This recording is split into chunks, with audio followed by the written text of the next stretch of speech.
Let me be very clear. There was no shotgun in that red Durango that night. There was no stick. There was no branch. There was no hollow pipe. There was no weapon. Inside that Dodge Durango were 4 teenagers.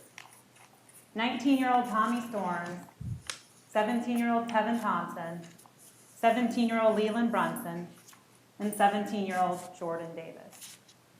4 kids who had just left the mall. 4 kids who were spending their Black Friday doing what lots of people do.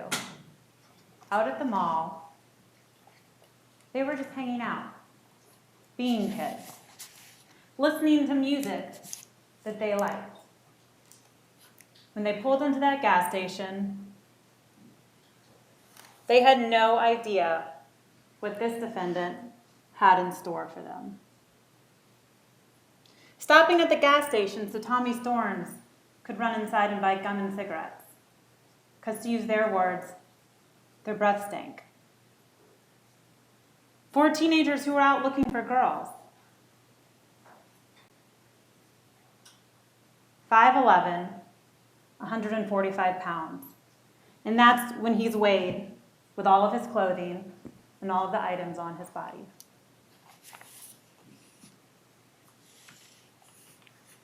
Jordan Russell Davis didn't stand a chance.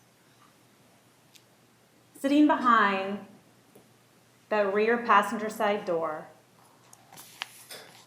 as bullets penetrated first the car door and then his body as he was ducking to save his life. He was a sitting duck with nowhere to run and nowhere to hide. As Michael Dunn fired round after round into their car. Each time making a conscious decision with that trigger pull. Each time with 2 hands on the gun, taking aim at Jordan Davis. 10 shots.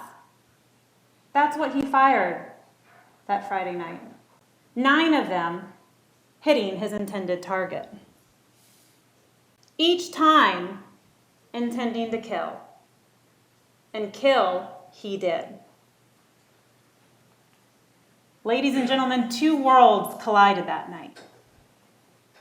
Rhonda Rower and Tommy Storms passing each other in the convenience store.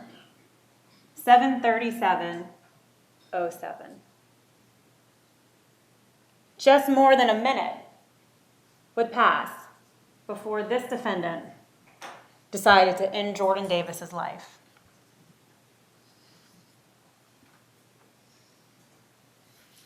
To be exact, 1 minute and 36 seconds. That's the length of time between when the defendant started firing rounds and Rhonda Rower walked out. The length of time that this defendant was outside getting angrier and angrier at the mouth of Jordan Davis. With malice in his heart and intent in his aim.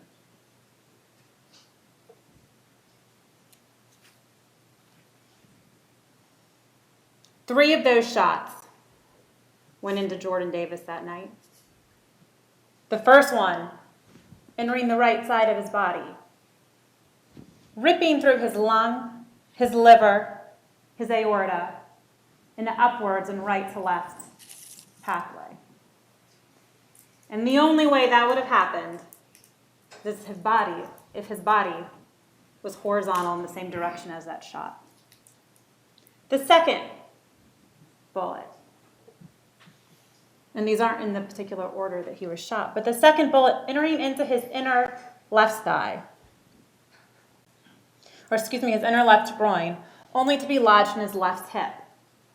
And finally, the third bullet that hit him, entering through his right back inner thigh and exiting his right inner thigh. 3 shots that hit Jordan Davis within a matter of a second, less than a second, as he was trying to save his own life. And after those 3 shots, Michael Dunn didn't stop there. He kept going. 4 more shots as Tommy Thorne is throwing that car in reverse, desperately trying to get away from Jordan Davis's killer.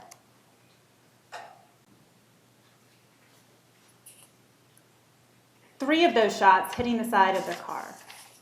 And as Tommy Thorne drives off, and Jordan Davis lies in the back seat in Leland Brunson's arms, gasping for breath, this defendant gets out of the car, walks behind his car, and keeps shooting.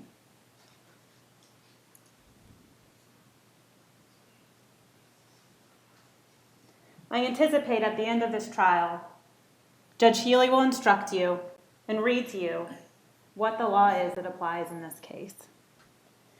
And I anticipate he will give you numerous instructions, including one specifically on the charge of premeditated first-degree murder, the charge that Michael Dunn is charged with here today. Now, in all cases, there are a couple housekeeping matters that must be proven. For example, the venue and the date. And in this particular case, the date was November 23rd of 2012, and the venue, of course, is Jacksonville, Florida, here in Duval County. Now, there are a couple of other questions that you all, as members of the jury, will ask yourselves. One was the crime that is alleged committed. And 2 was the defendant, the person who committed that crime. It is undisputed that Michael Dunn, on November 23rd, 2012, killed Jordan Russell Davis. That is not at issue. The defense even said so in their opening statements. So essentially, the issue at hand for you all is whether or not the defendant committed the crime, first-degree murder. And it's the state's position that he very much so did. And as stated in the beginning of this case, the defendant is charged with murder in the first degree. And as stated during jury selection, it's the state's burden to prove what the defendant is charged with beyond a reasonable doubt. Now, beyond a reasonable doubt does not apply just to everything presented in the case. It applies specifically to the elements of the crime that is charged. Now, I anticipate His Honor will also instruct you and give you instructions on what reasonable doubt is.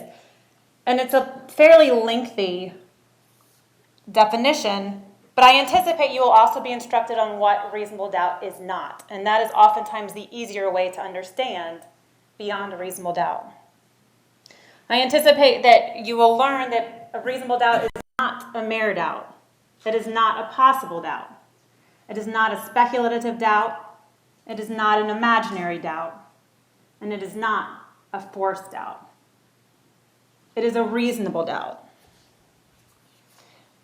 Now, the elements that beyond a reasonable doubt applies to for first-degree murder are as follows. There are 3 of them. In order to prove the crime of first-degree murder, the state must prove that Jordan Davis is dead, that the death was caused by the criminal act of Michael David Dunn, and that there was a premeditated killing of Jordan Davis. I anticipate the law will go on, and Judge Healy will go on to instruct you that a criminal act includes a series of related actions arising from and performed pursuant to a single design or purpose. Now, this doesn't mean that these actions or these series of actions have to be something that was part of an elaborate plan or something that the defendant had been thinking about for weeks or days or hours. It doesn't mean that there needed to have been a blueprint that was then followed when carrying out this murder. Series of related actions simply means that Jordan Davis's death was caused by the actions of this defendant, and that these actions were for the explicit purpose of intending to kill Jordan Davis. This defendant told you himself the actions he took that night. He told you he turned his back on Jordan Davis, reached into that glove box, pulled out his gun, took it out of the holster, turned around, and then aimed it at Jordan Davis, intending to fire every single one of those shots that he did that night. Now, His Honor will also go on to instruct you on what killing with premeditation is. And killing with premeditation is killing after consciously deciding to do so. The decision must be present in the mind at the time of the killing. The law does not fix the exact period of time that must pass between the formation of the premeditated intent to kill and the killing. Meaning there's no certain amount of time that's required. There's no specific right amount of time that has to pass for that intent to form. Consciously deciding to kill doesn't mean that the defendant had to have thought about this well beforehand. The defendant didn't have to wake up on November 23rd and think, today is the day I'm going to kill someone. He didn't have to think that as he pulled into the gas station.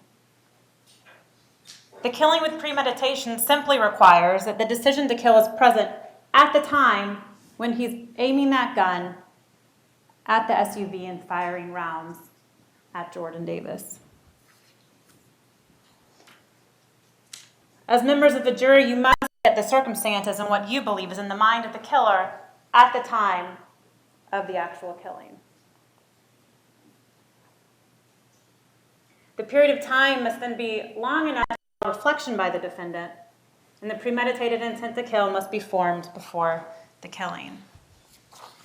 Now, it's important to note that this instruction, it doesn't say significant reflection. It simply says reflection.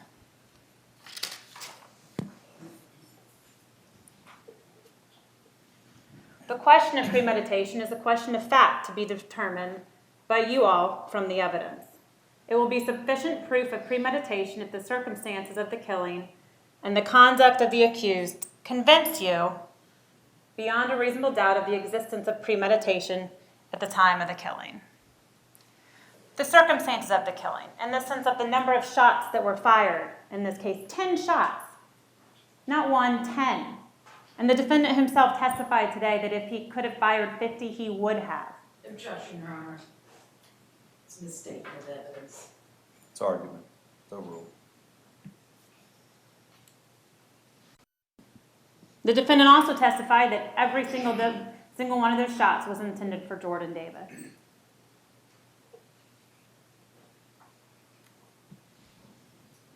The conduct of the accused. What did the defendant do after shooting into that SUV? What were his actions that night? The fact that he left the gas station. Mr. Guy asked him today, could you have gone into the gas station? There were people in there. Rhonda Rauer had just been in there. Instead, he demanded of Rhonda Rauer, get in the car. We have to leave.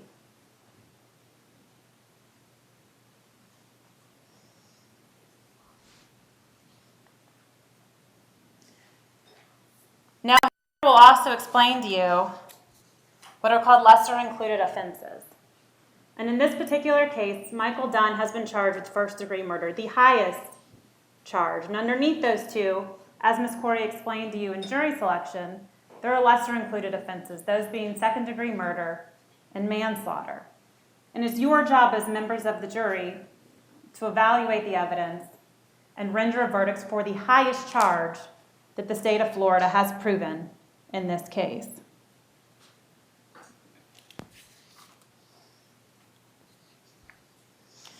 So I anticipate that Judge Healy will also instruct you on murder in the second degree and what it is the state must prove in order to prove the charge of murder in the second degree. The state must prove once again that Jordan Davis is dead and that the death was caused by the criminal acts of Michael David Dunn. Now, the state must also prove that there was an unlawful killing of Jordan Davis by an act imminently dangerous to another and demonstrating a depraved mind without regard for human life.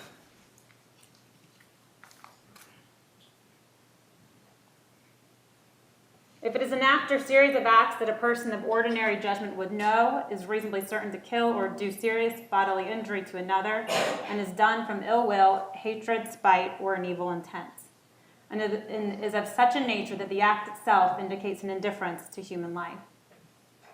It is not necessary for the state to prove the defendant had an intent to cause the death. And that's the difference between first-degree murder and second-degree murder. That for second-degree murder to fit, the state does not prove that Michael Dunn intended to kill Jordan Davis specifically.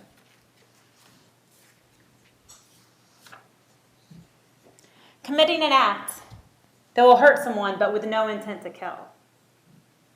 Stabbing someone one time with no intention to kill them, but then they ended up dying. That's an act in and of itself that is imminently dangerous. That's an act that demonstrates a depraved mind without regard for human life. Sending 9 bullets into a car full of teenagers, that is an act that a person of ordinary judgment would know that that act is reasonably certain to kill or do serious bodily injury to someone. That act itself indicates an indifference to human life. We have second-degree murder here, but what we truly have is the premeditated murder. The fact that the defendant actually intended to kill the person he ultimately did kill.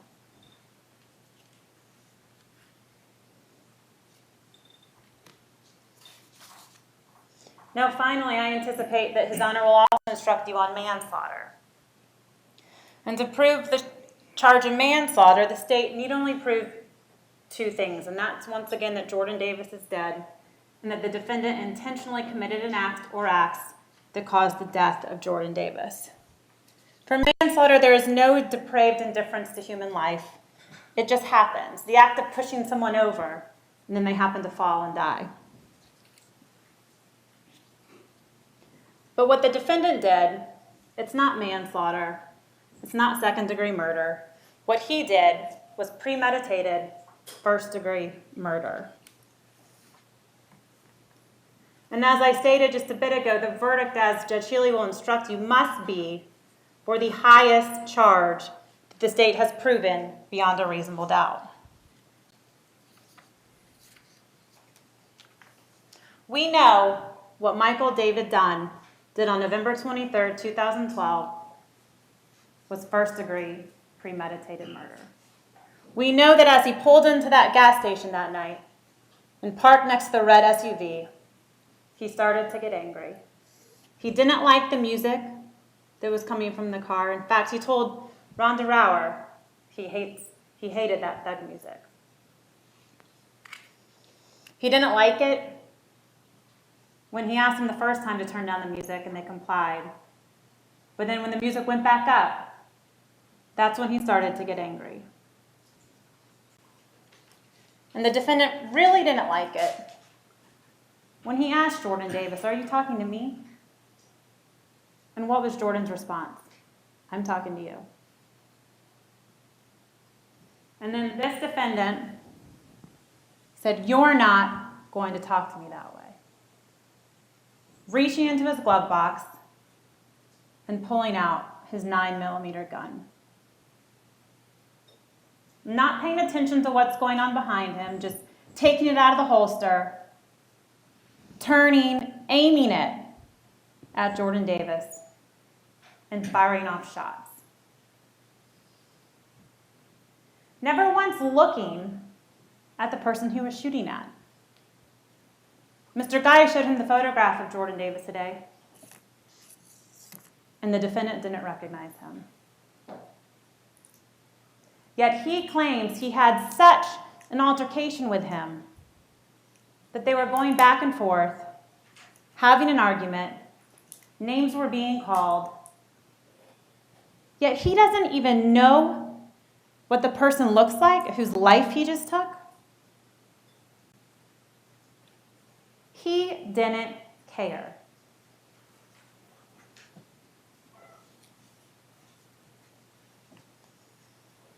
Intent to kill. The anger of the defendant during the confrontation.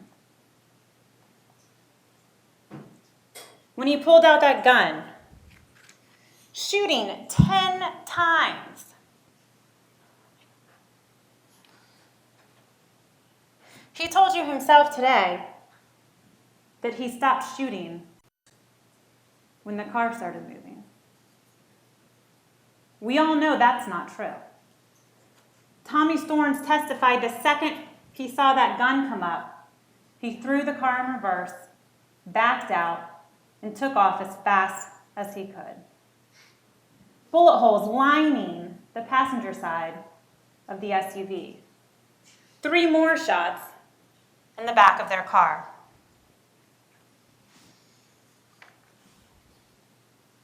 And when the defendant first came up with a gun, he aimed exactly where he knew Jordan Davis was. He took aim at Jordan Davis's body mass. He didn't shoot out the windows. He didn't shoot at the tires. He didn't shoot at the floorboard. He shot at Jordan Davis's midsection.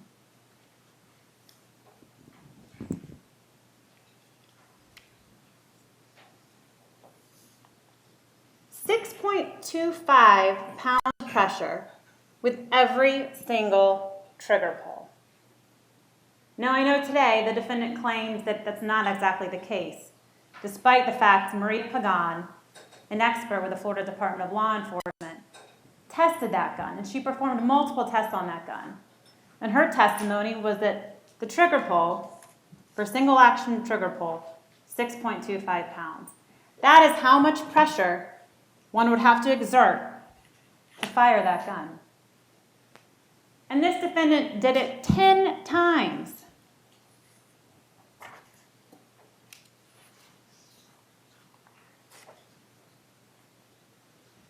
And the location of the bullet holes, as I stated, he wasn't shooting at the tires, he wasn't shooting at the windows, he was shooting to kill.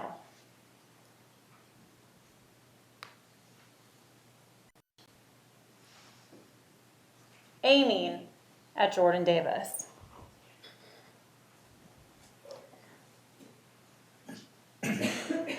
Jordan Davis's wounds speak for themselves.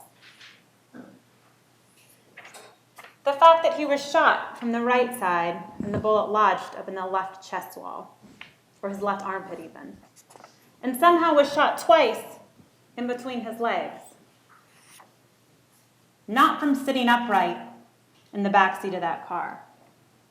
Not from being outside of the car, standing up, ready to do whatever it was this defendant thought he was about to do.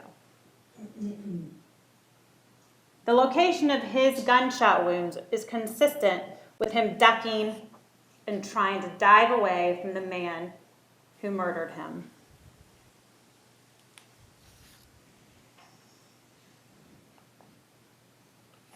In this defendant's own words, he was aiming for Jordan Davis.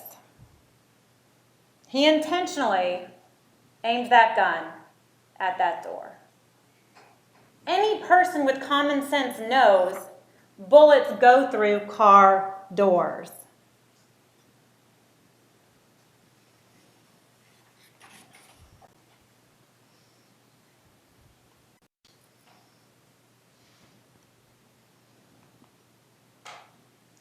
The side of Tommy Storms' vehicle. The defendant claims he rolled down his window and engaged those boys, and then tried to de-escalate the situation. This is not what de-escalation looks like. Shooting into a car is not de-escalating a situation.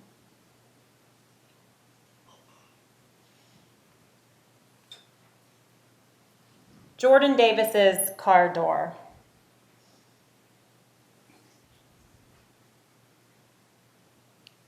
Michael Dunn was shooting to kill at 7:39 on Friday, November 23rd, 2012.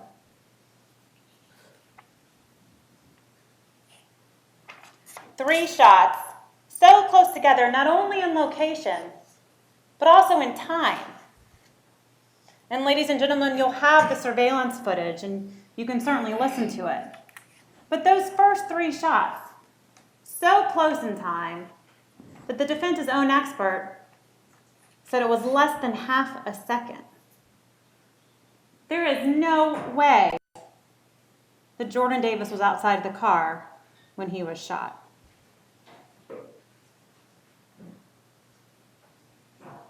The piece of plastic on that back seat. Why is that important? There have been lots of suggestions and arguments and even testimony from Michael Knox, the defense's expert, that rear back door was open. Now, Michael Knox, he couldn't give some sort of estimate. His best guess was it was somewhere between open and closed. But he himself, a crime scene reconstructionist, his opinion was that plastic somehow could have gotten there even if the door was open. Ladies and gentlemen, that piece of plastic could not have flown from the door when the bullet came through to the back seat of the car and have the door closed all in less than half a second. Tommy Storms told you all that he was reversing the car the second those shots started. Common sense tells you there's no way that this door was open and that piece of plastic that was blown out from the handle just flew through the air and landed on that back seat. It landed there because the door was closed and Jordan Davis was sitting there, ducking for his life. Detective Kipple, one of the evidence technicians, he testified to those bits of glass and that plastic. And he testified that the physical evidence shows the location of not only Jordan Davis, but also of the door.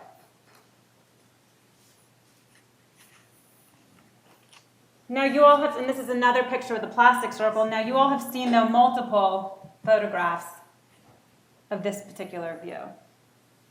And I anticipate that when you look at the picture that the state put in versus the picture that Michael Knox used, who testified that it's important not to use photographs that are skewed, I anticipate you'll see that his photograph is actually very skewed with the angle of how that photograph was taken.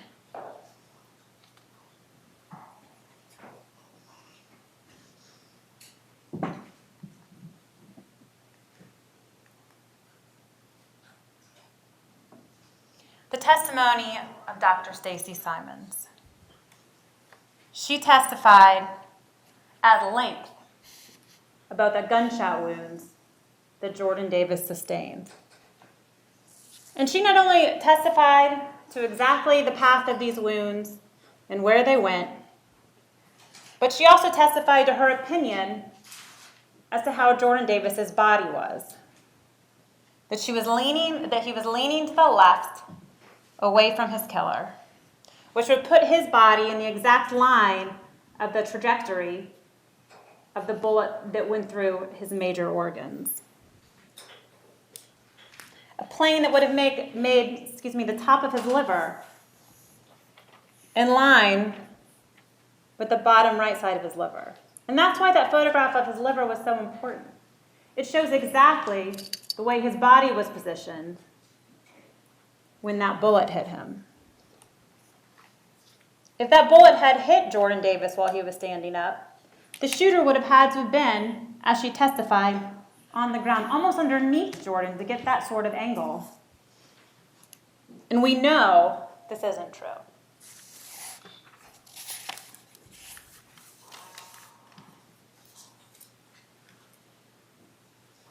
The penetrating gunshot wound, that it entered the right side, that it went through his liver, his right lung, his aorta.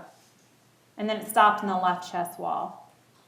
While almost simultaneously, Jordan Davis is receiving a second gunshot wound that entered his left groin from inside of the leg to the outside of his leg, lodging in his left hip. And then the third shot, yet again, almost simultaneous to the first two. An entrance back into the back inner right thigh and the exit wound inside of his leg. Injuries that, as Stacy Simons showed you herself, would only have been possible if he was inside the car, leaning away from the defendant. And what did Michael Knox tell us? The $6,500 opinion. First of all, he only analyzed the Durango.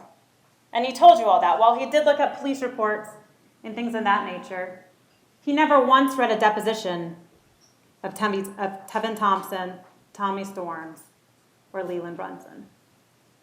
He didn't analyze the black Volkswagen Jetta. He didn't analyze Jordan Davis's wounds. What he said was that his opinion was based on a number of assumptions. That he was assuming exactly where the two vehicles were placed. That he was assuming one car wasn't farther up than the other.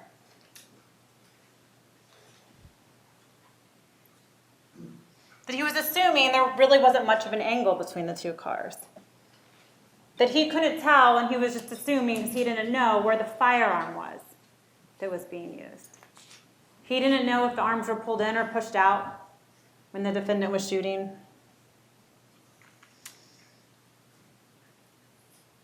He didn't take the defendant's position or seat into consideration when forming this opinion that that back door had to have been opened. He didn't know. That window, he told you all how long the driver's side window was.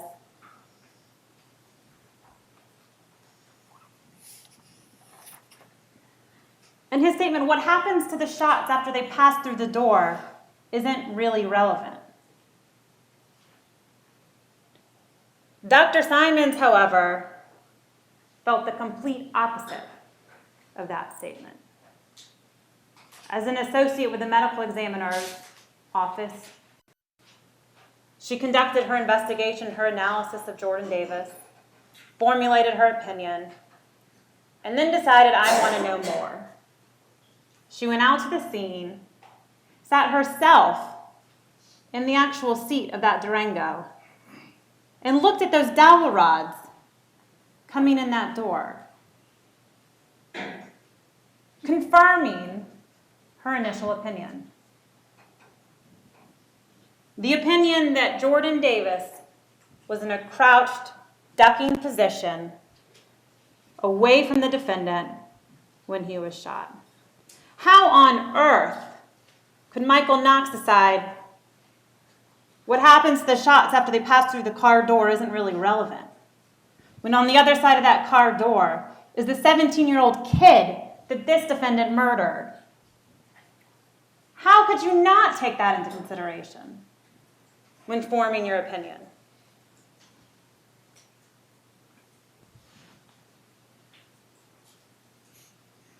But Michael Knox did say eventually, Jordan Davis would have had to have been leaning to the left.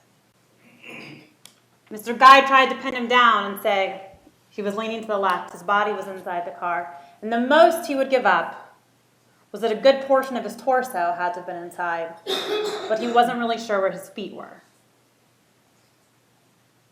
But he also couldn't say that his feet were on the ground.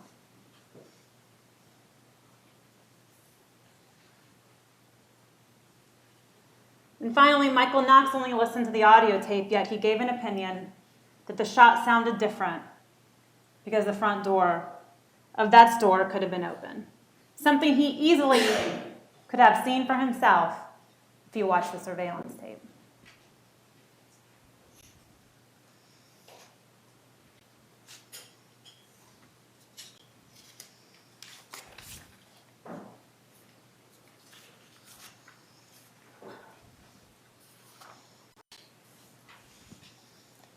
3 more shots after the first 3 that hit Jordan Davis.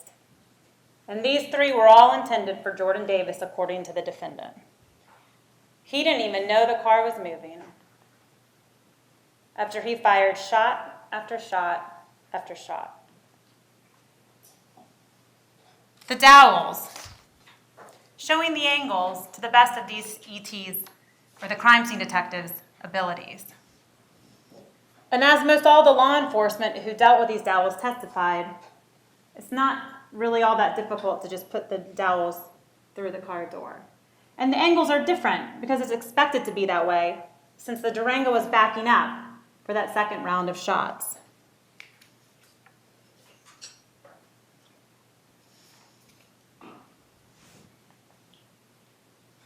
And then the last 3 shots, which the defendant also doesn't remember shooting. He claimed today that he just got out of the car, well, he thought beside the car, as opposed to what he had written in his letter that he was behind the car. And in his mind, he fired 1 round. But really what he did was he kept shooting as this car was driving off, as Jordan Davis was already motionless in the back seat of that Durango.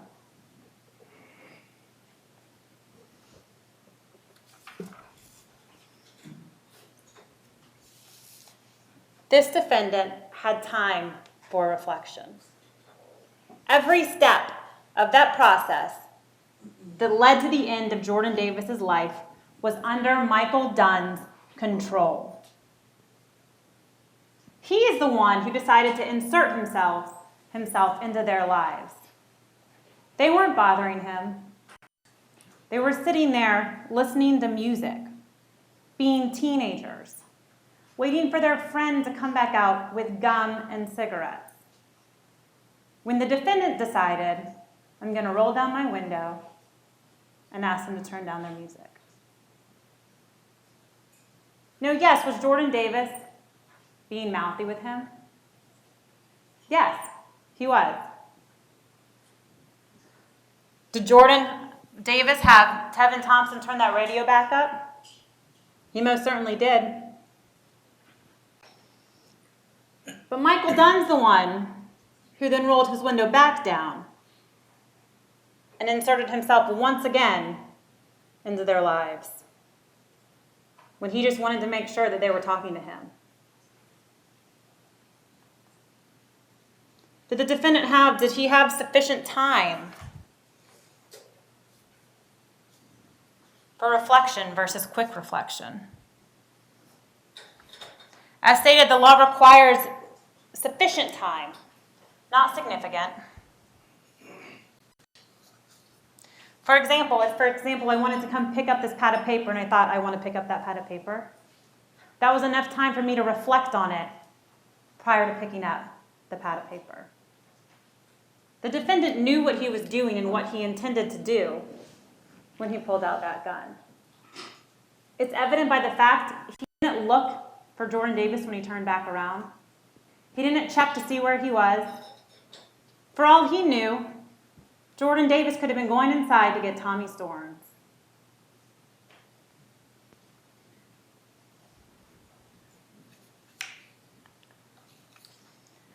And the defendant thought about what he was doing. Pulling a trigger on a gun is a conscious decision. It is not something that you just put your finger on the trigger and don't think about it. And he did that 10 times.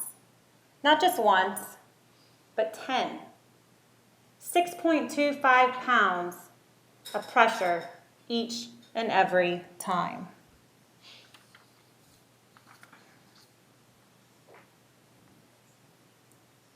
1 minute and 36 seconds. That's how long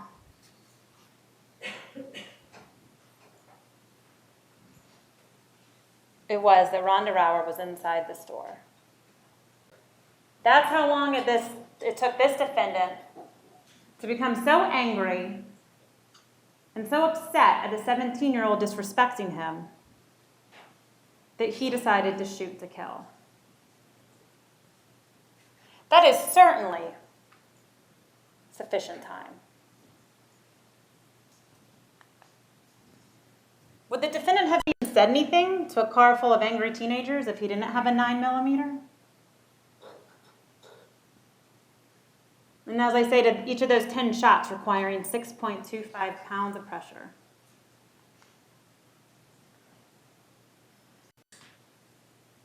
And you as members of the jury can take into consideration his behaviors after the fact and what he did after the fact. He flees. He says, "Get in the car, get in the car." He doesn't stick around and notify the police that he shot into an occupied vehicle. He doesn't go inside and tell the cashier, "I need help." Nobody testified that they heard the defendant yelling, "He's got a gun." Instead, he orders his girlfriend into the car and they leave. Puts the gun back in the glove box and just takes off. And as Rhonda Rauer stated, he left quick. He didn't even wait for her to put on her seatbelt. And as they're pulling out of the gas station, Rhonda Rauer testified she not only saw police lights across the way, but they also passed police lights on the way back to the hotel. And all the defendant did was keep on driving those 3 miles back to the Sheridan, back to where their dog was.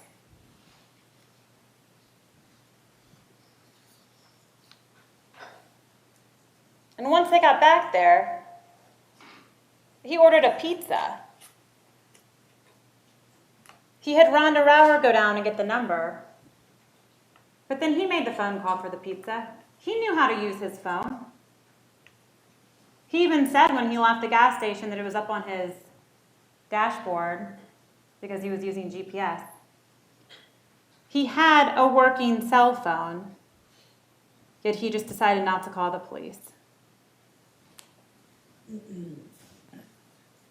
He walks his dog, his 7-month-old puppy. Now, yes, he didn't testify that he took the dog on a walk, but if he was in so much fear of this red SUV, why on earth would he take his puppy downstairs and let his dog use the restroom? He makes a drink, a stiff one, according to Rhonda Rauer. They each had cocktails in their hotel room, while members of the Jacksonville Sheriff's Office and Tevin Thompson, Leland Brunson, Tommy Storms, Sean Atkins, Steve Smith, the list goes on, where all these witnesses are back at the gas station telling these police officers what happened. This defendant is in his room having a rum and coke. And then when he learns that he had in fact killed someone at 1 a.m, which he says he saw on his cell phone that he wasn't using to call the police for.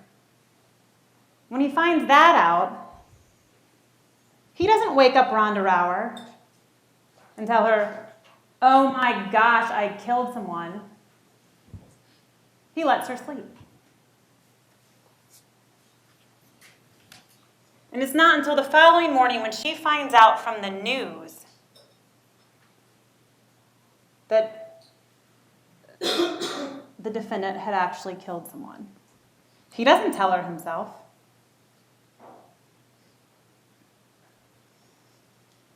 And then at that point in time, what do? They get in the car and they drive home. Yes, Rhonda Rauer testified, "I wanted to go home. I asked him to go home." She also said she wasn't throwing a fit. She wasn't demanding. She wasn't stomping her feet. Michael Dunn is a grown man who can make his decisions on his own. He's the one who decided to get behind the driver's seat of his car, put the keys in the ignition, and drive for 2.5 hours, knowing full well what was going on in Duval County.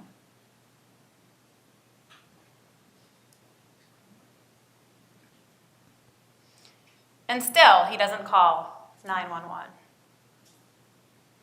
And he makes no mention of having a firearm or having seen a firearm from the red SUV to Rhonda Rauer.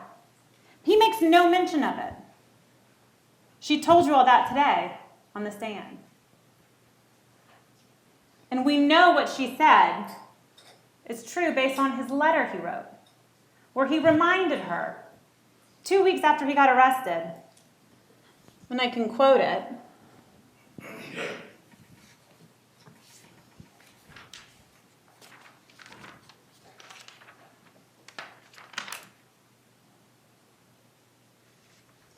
Where he says that after his meeting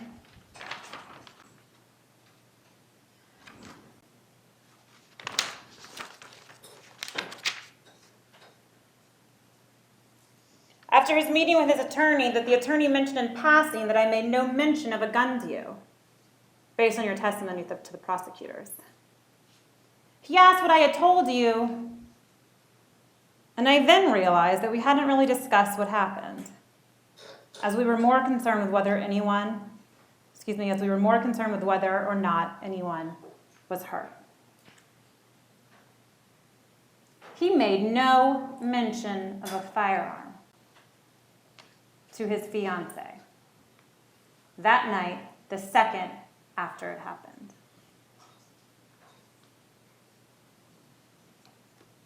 And they were more concerned with whether or not anyone was hurt.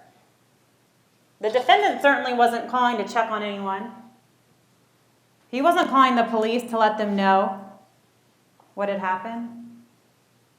And when he realized what had happened, he just got in the car and drove home the next morning. The defendant's behavior after the fact. Now, I anticipate, as the defense suggested in opening statement and in jury selection, that His Honor will also instruct you on what is called justifiable use of deadly force. And I'll go over those instructions with you right now. The use of deadly force is justifiable if Michael Dunn reasonably believes that the force is necessary to prevent imminent death or great bodily harm to himself while resisting another's attempt to murder him or another, or any attempt to commit aggravated assault, aggravated battery, or attempted murder upon him or another. Any attempts to commit aggravated assault, aggravated battery, or attempted murder upon or in any vehicle occupied by him. Now, in this particular instance, for this set of instructions, there is no evidence that Jordan Davis was inside the defendant's car. There is no evidence that he was touching the defendant's car. Jordan Davis did not attack the defendant in his vehicle. So this instruction right off the bat need not be considered. Now, the law of justifiable use of deadly force will go on to instruct you that a person is justified in using deadly force if he reasonably believes that such force is necessary to prevent imminent death or great bodily harm to himself or another, or the imminent commission of these crimes: aggravated assault, aggravated battery, attempted murder, or murder against himself or another. Now, I anticipate you'll also get an instruction from the judge and from Judge Healy that in deciding whether the defendant was justified in the use of deadly force, you must judge him by the circumstances by which he was surrounded at the time the force was used. The danger facing the defendant need not have been actual. However, to justify the use of deadly force, the appearance of danger must have been so real that a reasonably cautious or prudent person, under those same circumstances, would have believed that the danger could be avoided only through the use of that force. Based upon appearances, the defendant must have believed that the danger was real. Nowhere in the jury instructions will you see the word perceived. I do not anticipate that Judge Healy will instruct you and read you instructions using that word, perceived, or the term perceived threat.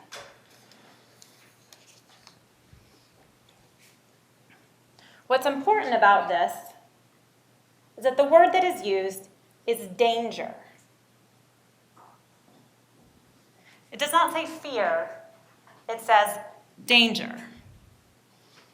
And that the defendant must be judged by the circumstances by which he was surrounded at the time that force was used. In this case, this defendant was safely inside his car. He was in his own vehicle. He's the one who chose to roll down his window. Jordan Davis didn't come knocking out that glass window. Now, the instructions state the danger need not be actual. However, to justify the use of deadly force, the appearance of the danger must be so real that a reasonably cautious and prudent person, not this defendant, a reasonably cautious and prudent person, would have believed that the danger could only have been avoided by using that deadly force. This jury instruction doesn't talk about the defendant's fear or what he perceived. It talks about danger, that his death was imminent. It was about to happen. Michael Dunn didn't know where Jordan Davis was when that back door was opened. He didn't even see him. How on earth is that imminent death or great bodily harm? How on earth does that justify this defendant pulling out his gun and shooting into that car 10 times?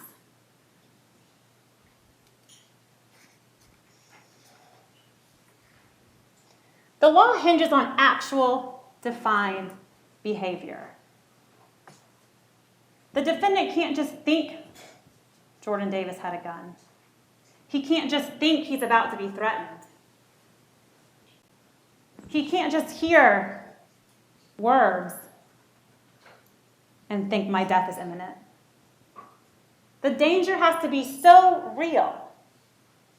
For example, a gun being put to someone's head, being threatened, and then when that person shoots the person holding the gun to his head, investigation reveals there were no bullets in that gun. That is a danger that is so real, and the appearance of which is so real, that that force could be justified. The law doesn't allow for a defendant to just shoot and ask questions later.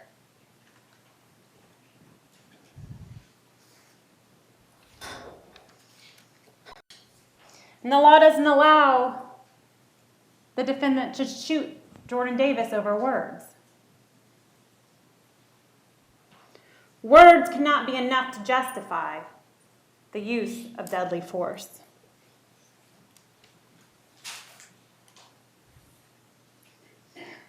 And as the defendant testified, when that back door popped open to him, he didn't see Jordan Davis.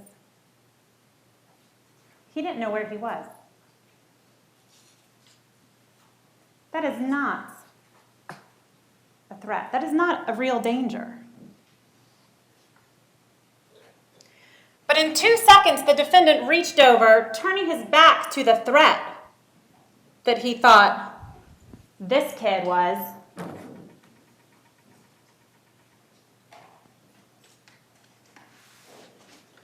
He turned his back to Jordan Davis, reached into his glove box, pulled out his gun, came up shooting. There was a shield between the defendant and Jordan Davis. if that door was open. That shield was the car door. There's been testimony that Tevin Thompson couldn't have gotten out of the car. The defendant himself said the cars were too close.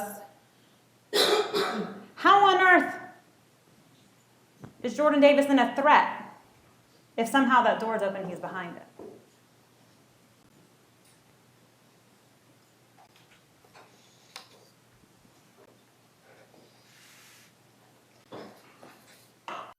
And remember, the standard is not the defendant. The standard is a reasonably cautious and prudent person. Would a reasonably cautious and prudent person then fire 10 shots into the car? All up where the body mass was? There were no shots being fired towards him. There was no gun found. One of those shots went into the crowded parking lot somewhere because it missed the car. And the defendant then returns the gun to the glove box, doesn't take it out again, and blames that on Rhonda. That because Rhonda Rower, his fiance, told him not to take it out, he listened to her and did not. And then again, his behavior after the shooting. And the law states that the danger could only be avoided through force. Rolling up his window, staying in the car. Instead, the defendant gets out of the car to keep shooting as the SUV is driving off. And he told the detectives that he thought maybe Jordan Davis was already diving back into the car when he grabbed his gun. That's not a danger if someone's back is towards you.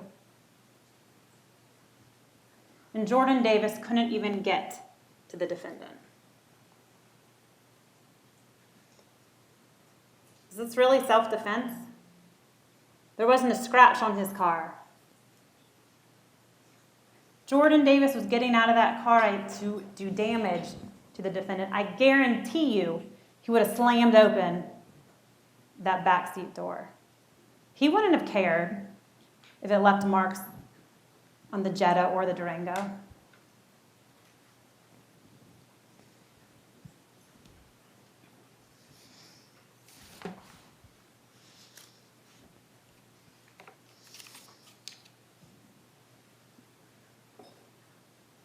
Ladies and gentlemen, Jordan Davis was not out of that car. The way he was shot and the way Officer Holmes found him, that's how we know he was inside the back of that SUV. Officer Holmes testified last week that when he opened that back passenger door, Jordan Davis was slumped over to the left, his head in Leland Brunson's lap, his shoulder on his thigh, and his rear end in the air. A position consistent with what Dr. Simon said. Jordan Davis didn't put himself in that position after he got shot 3 times. He was in that position because he was ducking and hiding and trying to save his life.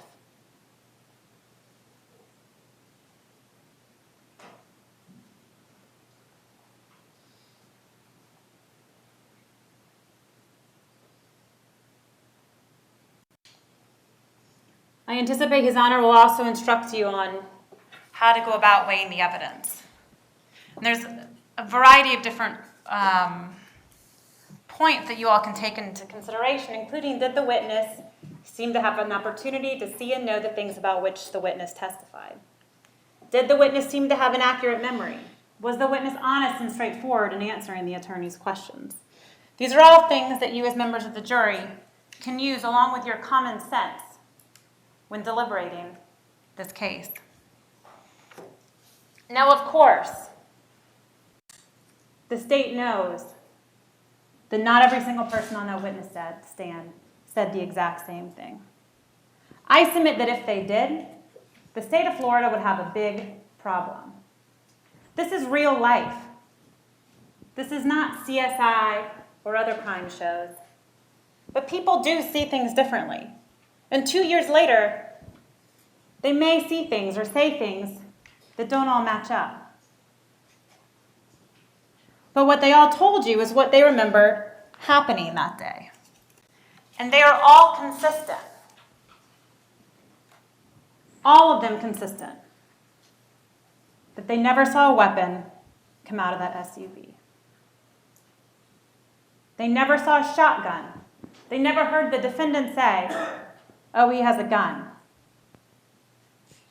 That Sean Atkins, Steve Smith, the gate employees, Alyssa and Christopher LeBlanc, who were down in the plaza not knowing what had gone on at the gate station. And what they told you all was that they saw that red SUV come barreling down the outer parking lane. And when it stopped, they saw two black males get out of the front passenger seat and the driver's seat. Now, they couldn't tell you exactly what they were doing, but they saw them look into the rear passenger seats and then get back in the car, hightail it in reverse, back to that gate station. They each testified they didn't see anyone throw anything from the vehicle. They didn't see any weapons sticking out of the vehicle. They simply saw Tommy Storms and Tevin Thompson looking at the back seat at a dying Jordan Davis. The only person, the only one out of however many days of testimony we had who ever mentions a firearm or a weapon of any kind being in that SUV is this defendant.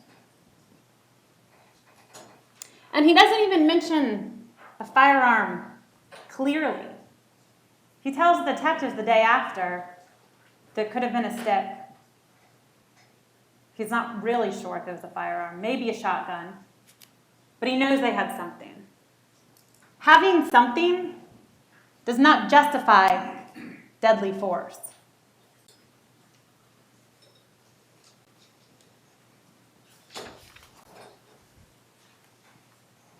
The defendant's own statements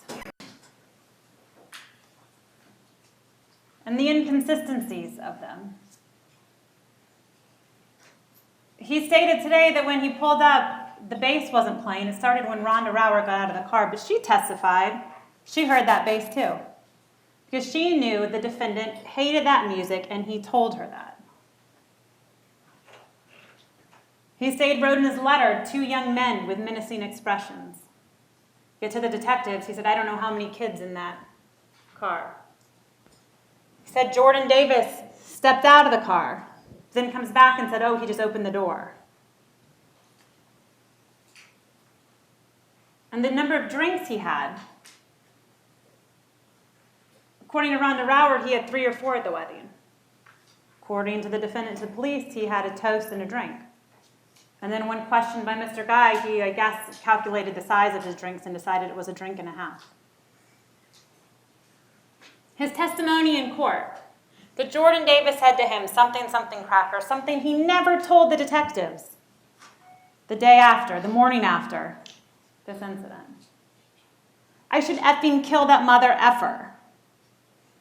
Something he now claims Jordan Davis said to him. He never told that to the detectives either. And he says that Jordan Davis slammed whatever it was against the door. And he also never told that to the detectives. And then the phrase that really set him off, to where the defendant felt he was being killed. "This shit is going down now." He didn't tell that to the detectives either.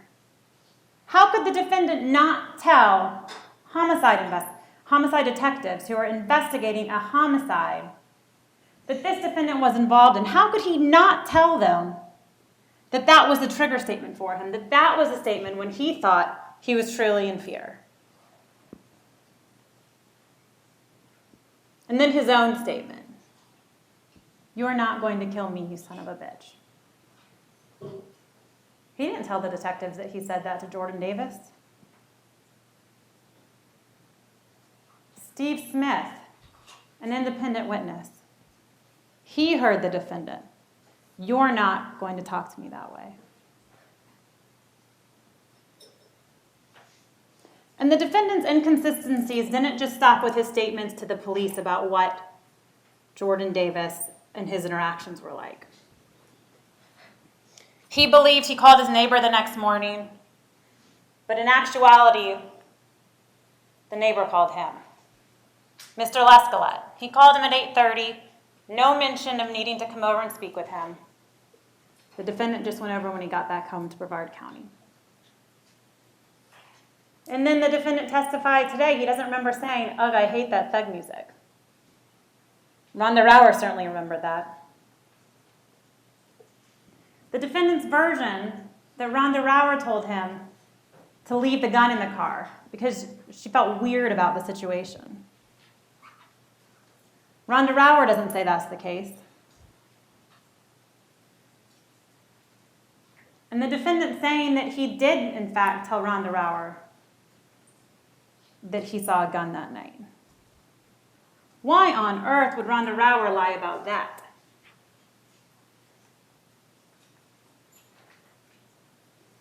Not only did Rhonda's own statement today that he never mentioned the gun, but also that letter that I read to you all, that confirms that this defendant never told her about a firearm.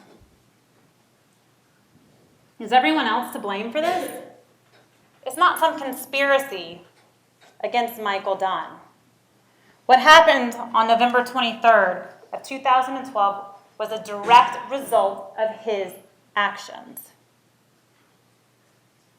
The defense blames Jordan Davis for escalating the situation. Jordan Davis was in his car listening to his own music when the defendant inserted himself into their lives, not once, but twice. Tevin Thompson, Leland Brunson, Tommy Storms. What, for driving away from the scene? They were fleeing this defendant. They were trying to escape and save their lives. And the second they knew Jordan Davis had been hit, where did they go? Straight back to the gas station to help. That's where they went. If they had had a gun, I guarantee you they would have taken off. And the 911 callers, Alyssa and Chris LeBlanc. Yes, Chris LeBlanc stated they maybe were stashing something in the car, but he couldn't tell. But as I stated earlier, they didn't see anything get thrown from the car. They didn't see any weapons. They simply saw the car go straight back to the gas station. Steve Smith, an independent witness. The defendant denies saying that statement. Mr. Smith didn't just make that up out of spite against this defendant. He testified to what he heard that night. And what he heard was Michael Dunn telling Jordan Davis, "You're not going to talk to me like that."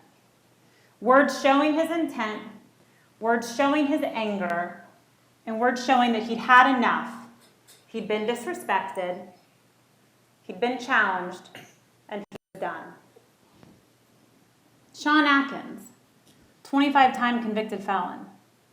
He came in here and demonstrated exactly the position he saw the defendant in when he was outside of that car shooting. He also had the wherewithal to write down the tag number and go into that gas station despite being on probation at the time, despite having missed an appointment with his probation officer. And that goes for Tommy Storms as well. He knew he was out violating his probation. But instead of fleeing the scene, they all went back to the scene. Such a stark contrast to what the defendant and his fiancée were doing.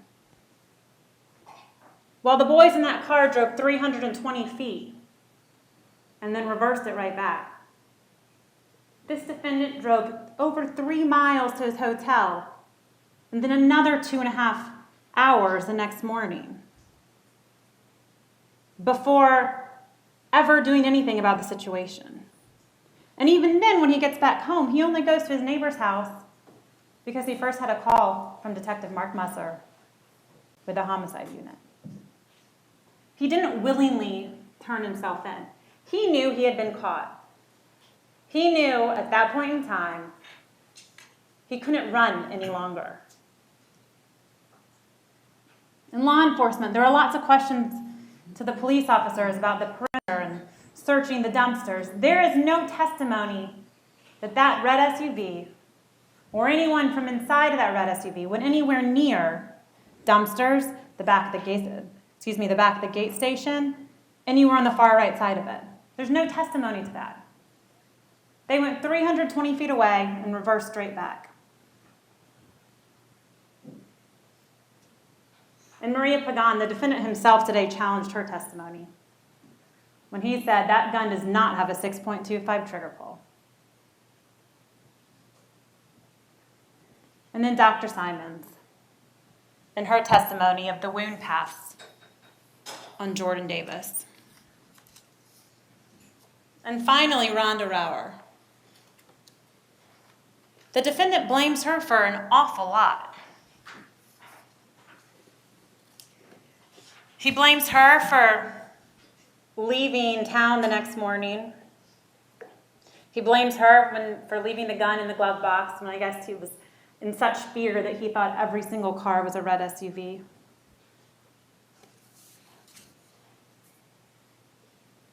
This isn't a case where everyone conspired against the defendant. He is guilty of first-degree murder, and that, ladies and gentlemen, is why we are here today. His actions that night and his behavior after the fact prove just that. You are not going to talk to me that way. Getting his gun from the glove box for a threat and a danger that didn't even exist, that the defendant didn't even know what was going on. He didn't know where Jordan Davis was or what was going on. But he did know that he was going to shoot to kill once he grabbed his gun out of that glove box. He didn't come up and wave it and say, "I have a gun." He just came up firing, round after round after round. And when the detectives asked about the shotgun, and they said, "Could you have imagined it?" His response, "Anything is possible." Two worlds collided that night on November 23rd, 2012, with no greater difference in their reactions to the event they just experienced. Tommy Storns on probation, Sean Atkins violating his probation, living out of his car. They all went back to the scene that night.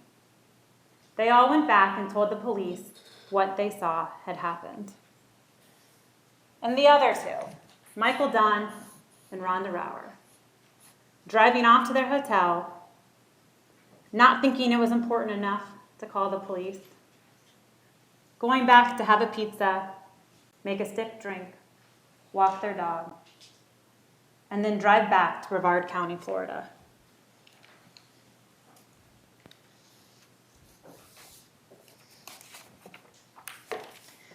Ladies and gentlemen, Michael Dunn has now had his day in court. He had his right to a trial, to be judged by a jury of his peers, and that day has finally come. Today is the day that you all, as members of the jury, will define this defendant's actions that night. You all will define what happened to Jordan Davis. The defendant may have silenced Jordan Davis forever, but he cannot silence the truth. He cannot silence this jury from rendering a verdict consistent with the evidence and consistent with the law and consistent with your common sense. And that's a verdict that speaks for the truth and a verdict that speaks for what happened. And that, ladies and gentlemen, is a verdict of guilty as charged.